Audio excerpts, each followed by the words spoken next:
मैं आज मेरी पूरी कहानी बता रहा हूँ। चल नेपाली में भनौँला। मेरो समस्या छ एउटा,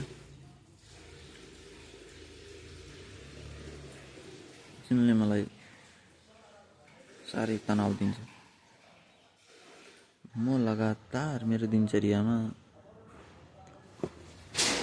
जागरुक पुरुषको साथमा हुन्छु।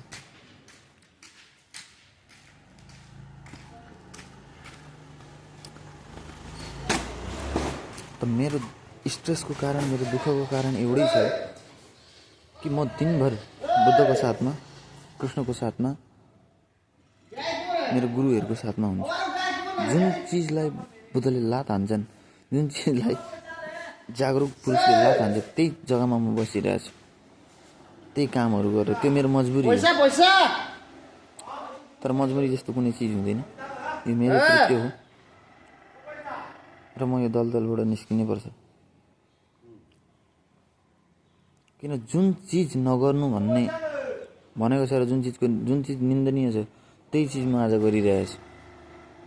र मेरो एक्सट्रिम एकदम तनावको कहानी नै त्यही हो। किन अरू मलाई केही चाहिँदैन, तर त्यो जग्गाबाट फ्रिडम, अरू म जे पनि गरिरहेको हुन्छु, बिडिँदैन, घन्टा छैन। जुन चिज गरिरहेको हुन्छु त्यो लाई बुद्धले काटिरहेका हुन्छन्। म यस्तो गरिदिरहेको छु, ठिक्क मलाई याद आइहाल्छ, बुद्धले यो माना गरेछन्, कृष्णको यो खिलाफ हो, तर म त्यही गरिराख्नु परेछ। कारण म घरमा छु र कारण म जहाँ जन्मिएँ म त्यहीँ छु, दलदलमा।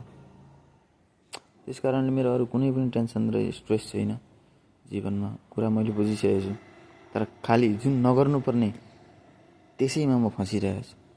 र जहिले म चाँडोभन्दा चाँडो यो छोड्दैछु, मेरो काम, मेरो घर, मेरो जग्गा, त्यहाँदेखि चाहिँ अनि मुक्ति हुन्छ कि। मुक्ति कुनै भेट्ने चिज होइन, लात हानेर छोडेपछि अनि आफै मुक्ति भयो। जे चिजले धरेको छ त्यसलाई छुटकारा भयो भने मुक्ति हो। र जुन दिन म यो दलदलबाट निस्किन्छु, त्यो दिन म आनन्दको सास लिन्छु। मलाई थाहा भइसकेको छ के हो के होइन। म पागल थिएँ, म बेहोसै थिएँ अहिलेसम्म भनेदेखि म यहीँ काम गर्थेँ, यही विचारधारा लिएर यहीँ मलाई फुर्ती पनि लाग्थ्यो, यति कमाउँछु, यस्तो गर्छु। तर होइन, मैले सत्य बुझिसकेको छु। त्यस कारणले मलाई घुटन हुन्छ कि। यो हो मेरो समस्या त्यही हो। म सत्यसँग हुन्छु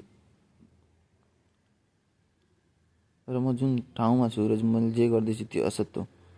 त्यही हो मेरो तकलिफ। अरू असत जग्गामा असत मान्छे भएको भए त्यसको वातावरण ठिकै नै चल्थ्यो। अरू मैले नबुझेको भए कुराहरू ठिकै थियो। तर मैले कुरा बुझेको छु, त्यस कारणले असतमा चाहिँ सत चाहिँ मिल्नु सक्दैन कि।